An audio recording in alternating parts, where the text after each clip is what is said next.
I'm all flirty and cozy today, less demonic than usual, because we're gonna talk about one of the most romantic scents that I have in my life, and that is lilacs.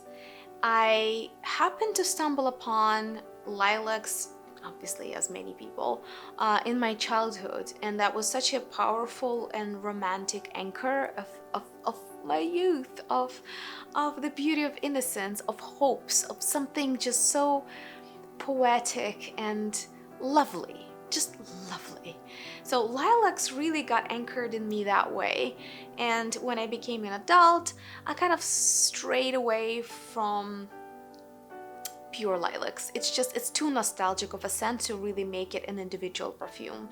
And recently, I would say about a year ago, I started anchoring in lilacs every time when I was working out and I needed to be more creative, when I was working on aerial silks and I needed to come up with a sequence, or when I was doing drills and I just needed to put a little bit more emotion, a little bit more passion, a little bit more pizzazz into what I was doing rather than treating it as a workout exercise.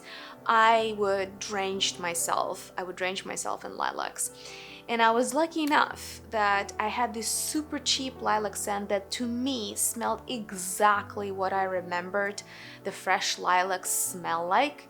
And that was like probably $10 or less per bottle, and I got mine from Russia. And like friends of mine and people helped me to keep pouring those precious little bottles because I couldn't find a more expensive local scent in the States that would represent the smell so faithfully in such a romantic flair.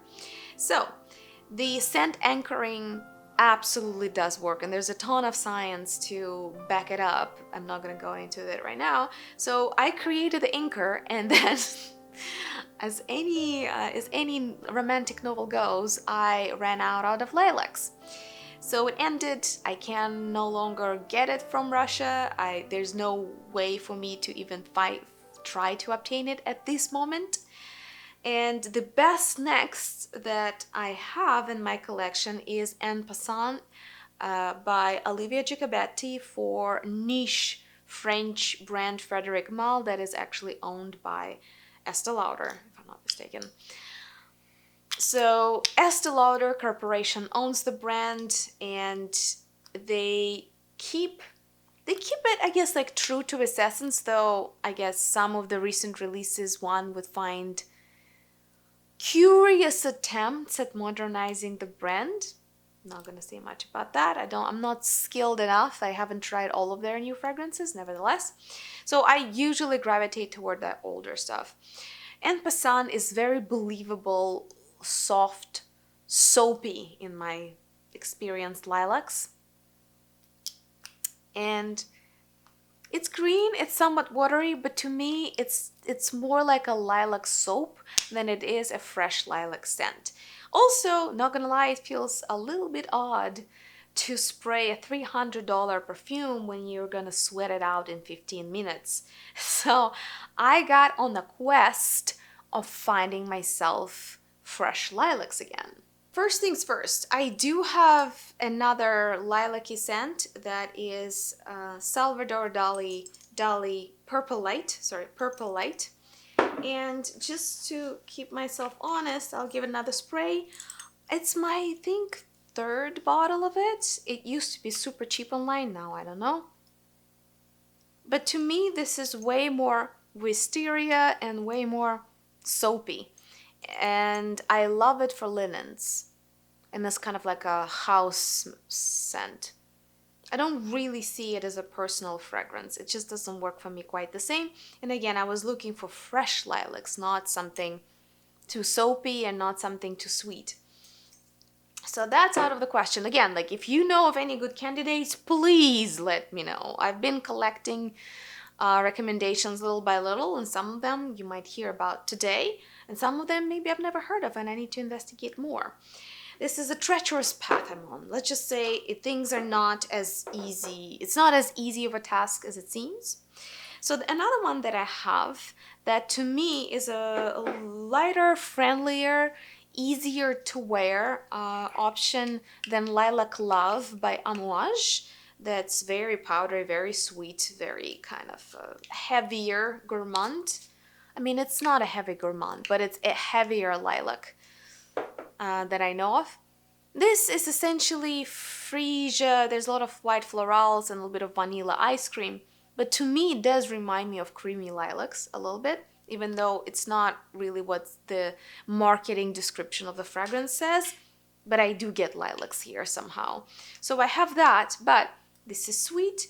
This is to me more cuddly, more of a flirtatious romantic scent, and I needed something a little bit fresher, a little bit more nuanced. That's out of the question. So to this day, probably Passant is the best next, but still not what I remember lilacs to be. I'm sure there are probably over hundreds of types of lilacs, so it potentially just depends on where you grew up and what sort of lilacs you grew up around.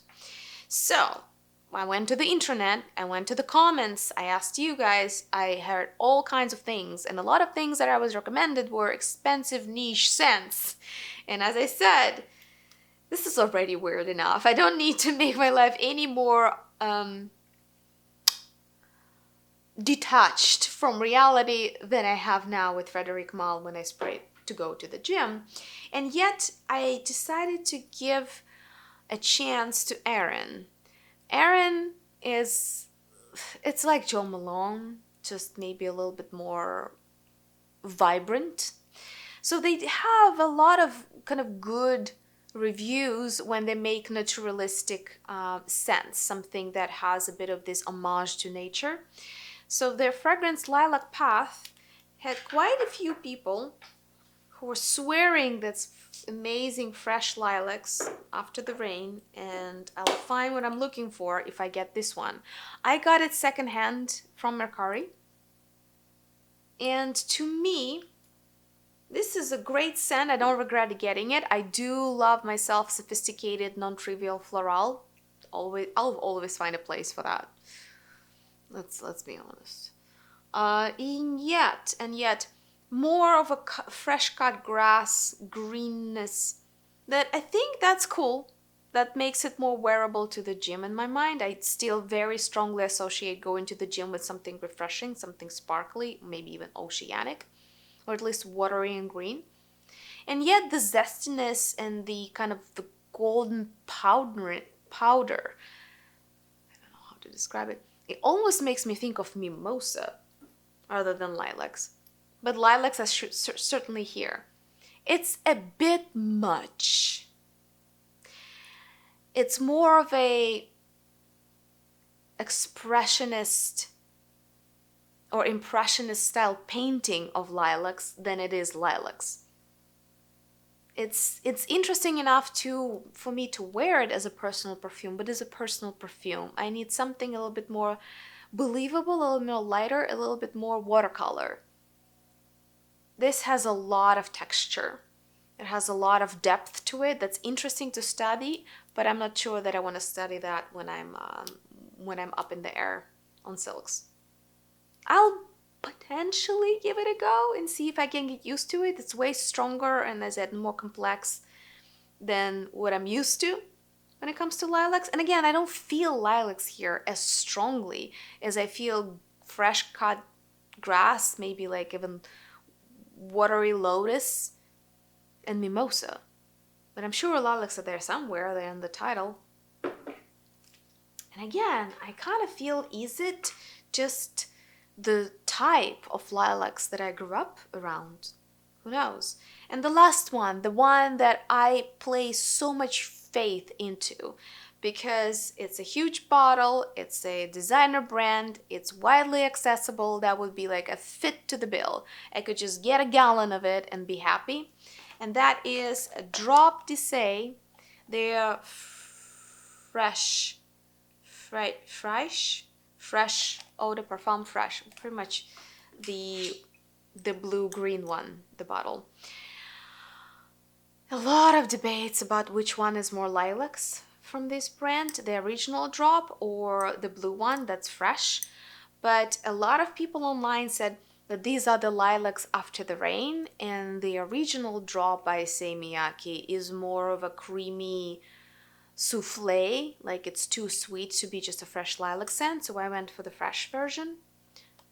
And to me, this is such a synthetic concoction that I can't enjoy wearing it. There are things there that are kind of interesting. It's almost minty. But to me, it smells like a super duper cheap chemical air refreshener. I can't. I wore it once. I hated the experience all the way through. I got one compliment, and I was at that point at the verge of tears, just like, you like it? Can I give it to you? The whole thing. I don't get it. And to be honest, that was my experience with all Issey Miyake scents. To me, they're just too, as people say, synthetic. All perfumes are synthetic. Like there's no, you will not find a cult or historically famous perfume that was not based on some chemical innovation. And yet there are certain profiles that just smell fake, industrial, and artificial. And there are things like this, which I'd say like Olivia Giacobbe is the master of naturalistic scents, that you kind of believe it when you smell it. Materials might be synthesized in a lab, but the overall creation is very breathing and believable. So to this day, after that much money spent, guys, this is the best so far. And that's the second best to the one I can't get, the one that is probably like 30 times cheaper than this. Here is my story with lilacs. I know it's a bit dissatisfying, but I promised you to tell you what's going on. There's a bunch of money that I invested in the search and time and effort. And it seems that this is gonna be like one of those, the one who got away situations. This is the storyline that either is gonna continue or I might give up and transition to a slightly different scent profile. I mean, I anchored once to lilacs. I'm sure I can re-anchor, detach and anchor to something else going forward. And that said, what would be? I'm envisioning, again, this is a workout scent that's for more creative, choreographic type of work. What could that be, in your opinion? I'm thinking some fresh, non-trivial floral, but at the same time, I'm thinking, what about a mineral, salty incense? Or, like something that has a bit of this, the refreshing, invigorating quality of fresh perfumes, but yet something unusual and attention grabbing there that you can anchor to and inspire, kind of evoke your creative juices the moment you smell it. What could that be? Interested? What do you guys have to say? I hope that was somewhat helpful, if not just a little entertaining. Thank you so much for watching. I'll be waiting impatiently for your comments, your likes, and your subscriptions, and I'll see you in the next video.